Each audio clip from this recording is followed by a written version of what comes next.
तो लो भाई लोग, आप सभी का स्वागत है एक और धमाकेदार वीडियो में। तो भाई लोग, आज मेरी जीप के ऊपर ट्रैक्टर को रख कर खेत की जुताई करने वाला हूँ, क्योंकि मेरे ट्रैक्टर के चारों टायर टूट गए और मेरे पास दूसरा ट्रैक्टर भी नहीं है। फिर पापा मुझसे कहते हैं कि बेटा रहने दे, मैं ट्रैक्टर का जुगाड़ करता हूँ, लेकिन मैं नहीं मानता हूँ और ट्रैक्टर को लेकर सीधा खेत की ओर चल देता हूँ।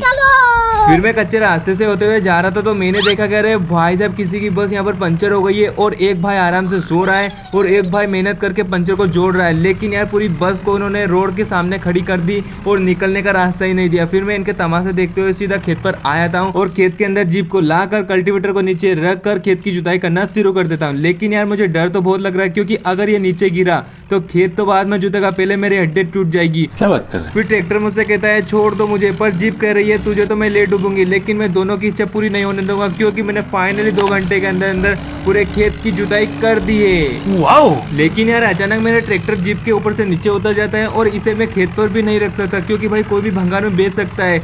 अगर मैं बेचूंगा तो मैं केले तो खा सकता हूँ, ठीक है। तो मेरे दिमाग में एक आइडिया है, क्यों ना मैं किसी की ट्रॉली मांग कर लेकर आ जाऊं। फिर मैं फटाफट दौड़ते हुए एक हवेली के अंदर जाता हूं और भाई साहब से कहता हूं, अरे भाई साहब 2 घंटे के लिए आपकी ट्रॉली चाहिए थी यार। अरे कल नहीं आज ही चाहिए। अरे सिर्फ ट्रैक्टर को लेकर घर जाना है। अरे यूं नहीं चल सकता, उसके चारों पाया टूट गए। अरे समझा करो, दे दो यार। तेरे बाप का नौकर हूं मैं। अरे मैं ट्रॉली के टायर में हवा डलवा दूंगा। अरे ठीक है 500 रुपए ले लेना। भाई 500 रुपए में माना यार ये खड़ूस। हमारे यहाँ ऐसा ही होता है। फिर मैं मेरी जीप को और ट्रैक्टर को लेकर सीधा उसकी हवेली के अंदर आया था और मेरी जीप में ट्रॉली को अटैच करके मेरे ट्रैक्टर को लोड कर लेता हूँ और सीधा घर की ओर चल देता हूँ। फिर मैं ट्रेन की पटरी से होते हुए जा रहा था, तो मैंने देखा कि अरे भाई साहब, यहाँ पर किसी का भयंकर एक्सीडेंट हो गया है, मुझे कुछ करना पड़ेगा। यहाँ पर पूरी ट्रॉली टूट कर बिखर गई है और इसका पार्ट्स भी अलग अलग हो गए और दोनों टायर टूट गए, जैसे कि मेरे ट्रैक्टर के टूटे थे, ठीक है। फिर मैं फटाफट उसकी ट्रॉली को मेरी ट्रॉली के ऊपर लोड कर लेता हूँ और सीधा कल्लू मैकेनिक के घर की ओर चल देता हूँ। फिर मैं बार बार पीछे देख रहा था कि अचानक मेरी नजर फ्यूल टैंक पर पड़ी और मैं देखता हूँ कि अरे यार, मेरी जीप में तो डीजल ही खत्म हो गया, बहुत कम डीजल बचा, मुझे फटाफट डीजल डलवाना होगा। फिर मैं फटाफट डीजल डलवाने के लिए पेट्रोल पंप पर आया था और भाई साहब से कहता हूँ, अरे भाई साहब 500 का डीजल डाल दे यार। फिर वो मेरी इंसानियत देखकर जीप की टंकी को फुल कर देते हैं और मैं उनको अलविदा कहकर सीधा कल्लू के घर की ओर चल देता हूँ।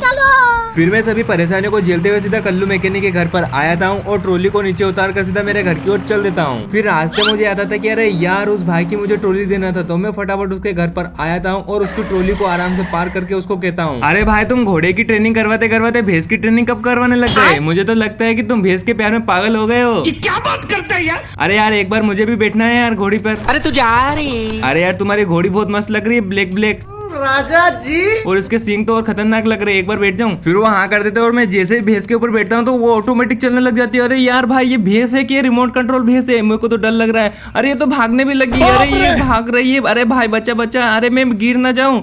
अरे भाई आजा। अरे भाई बहुत मुश्किल से उसके पास आ गई। भाई ये तो पक्का रिमोट वाली भैंस लग रही है मुझे। सही पकड़े हैं।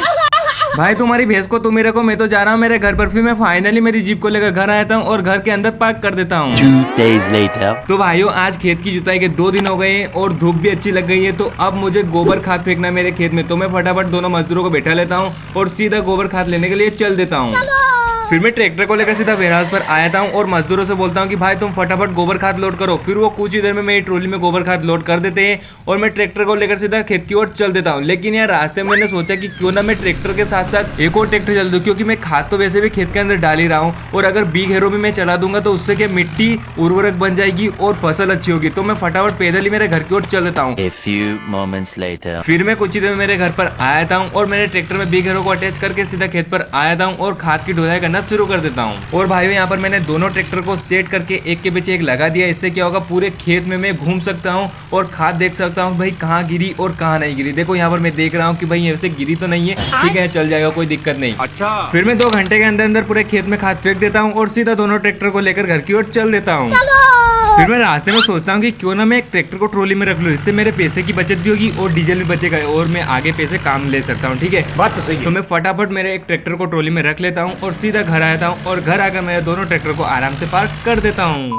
तो भाइयों 5 दिन बीत गए हैं और अब मुझे मेरे खेत की बुआई करना है, तो मैं फटाफट मेरे ट्रैक्टर को निकालता हूँ और सीधा खेत की ओर जाने लगता हूँ। लेकिन पापा मुझे रुकवाते और बोलते कि बेटा रुक जा, कहाँ जा रहा है। मैं बोल रहा हूँ पापा मैं खेत पर जा रहा हूँ, तुम भी चलो क्या। फिर पापा फटाफट ट्रैक्टर पर बैठ जाते और मैं उनको लेकर सीधा खेत पर आ जाता हूँ और मेरे ट्रैक्टर को खेत के अंदर लाकर और सीडील को नीचे रख कर खेत की बुआई करना शुरू कर देता हूँ।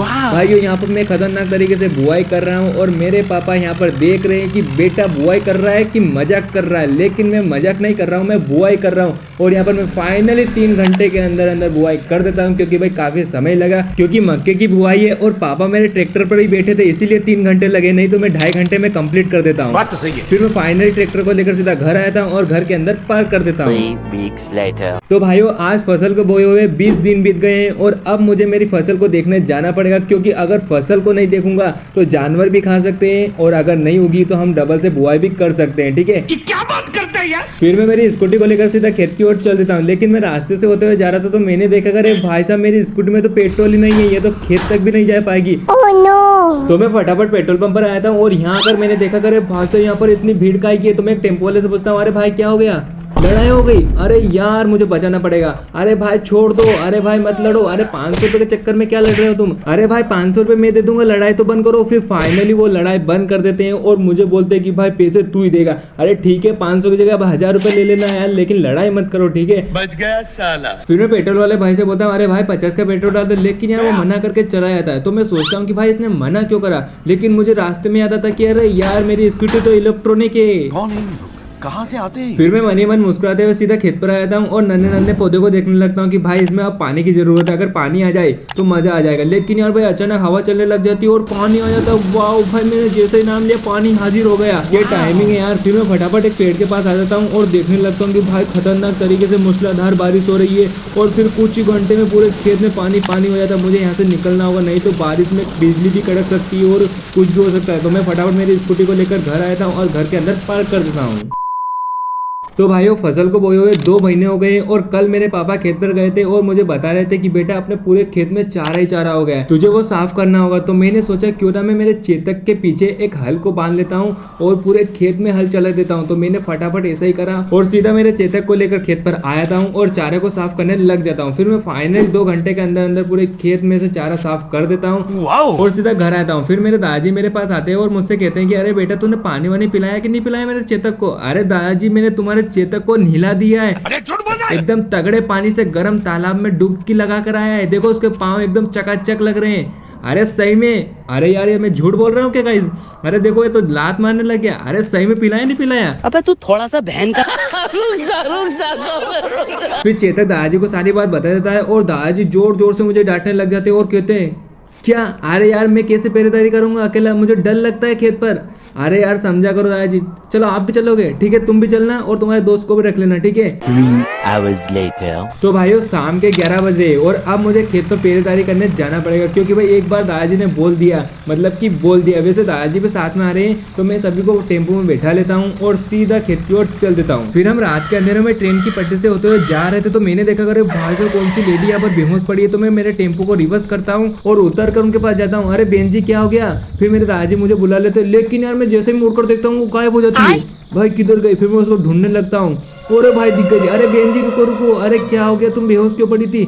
लेकिन फिर मेरे दादाजी वापस दोबारा से बुला लेते और मैं देखता हूँ टेम्पो उधर और वो दोबारा से गायब हो जाती। भाई मुझे डर लगने लग जाता है और अजीब अजीब सी आवाज आने लग जाती। तो मैं फटाफट टेम्पो को रिवर्स करता हूँ और सीधा चल देता हूँ घर की ओर। भाई पहले अपनी रखवाली बाद में फसल की रखवाली करेंगे। फिर मैं फटाफट घर पर आया था और घर के अंदर टेम्पो को पार्क कर देता हूँ। Many months later. तो भाइयों कड़ी मेहनत, कड़ी धूप, कड़ी रखवाली के बाद आज वो दिन आ गया जिसका हमें बेसब्री से इंतजार था। आज मैं मक्के की कटाई करने वाला हूँ और फाइनली फाइनली फाइनली वो दिन आ गया है। फिर मैं हार्वेस्टर के पीछे ट्रैक्टर को चेन से अटैच करके सीधा खेत की ओर चल देता हूँ।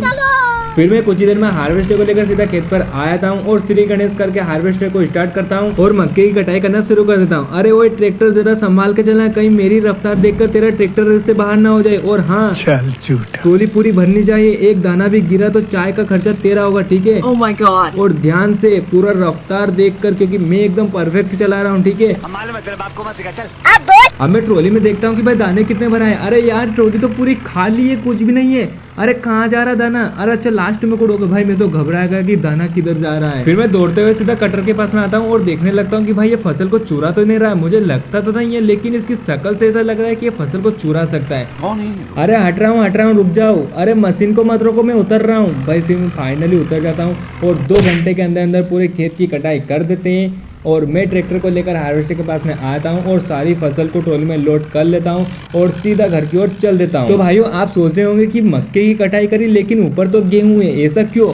लेकिन उसके पीछे एक राज है, क्योंकि पड़ोसी को पता नहीं चलना चाहिए कि कितनी फसल हुई है अपने को, ठीक है। इसलिए मैंने ऊपर भूसा और नीचे मक्के की बोरिया भरकर रख ली और किसी को पता भी नहीं चलेगा, ठीक है। किसी को पता नहीं चलना चाहिए, किसी को पता नहीं चलेगा। मैंने सबको बोल दिया कोल्हापुर नहीं जा फिर रहे। मैं गांव से होते हुए घर जा रहा था तो मैंने देखा करे भाई साहब गांव के लोग किधर गए। मुझे लगता है कि परफेक्ट वो सब मेरे घर पर ही गए होंगे। और मैं जैसे ही घर पहुंचा तो मैंने देखा करे भाई साहब मेरे घर पर तो मेला लगा है यार, इनको कोई काम धंधा नहीं है क्या यार। फिर मेरे पापा फटाफट डीजे की गाड़ियां लेकर आए थे और नाचना शुरू कर देते। भाई यहाँ पर जश्न मना रहे हैं और भाई साहब क्या मस्त तरीके से डांस हो रहा है जश्न। और मेरे को घर से बाहर निकाल दिया भाई, ये क्या यार, गेट ही लग गया। लेकिन मैंने गेट को खोल दिया क्योंकि ये गेट इलेक्ट्रॉनिक है। तो भाइयों यहाँ पर फुल तरीके से डांस हो रहा है, जश्न मनाया जा रहा है, पटाखे फूट रहे हैं और जश्न इतना खतरनाक बन रहा है कि शाम को पार्टी है, ठीक है। तो आज के लिए इतना ही, मिलते हैं नेक्स्ट वीडियो में। अगर वीडियो अच्छा लगा हो तो लाइक करें, सब्सक्राइब करें। धन्यवाद, बाय बाय।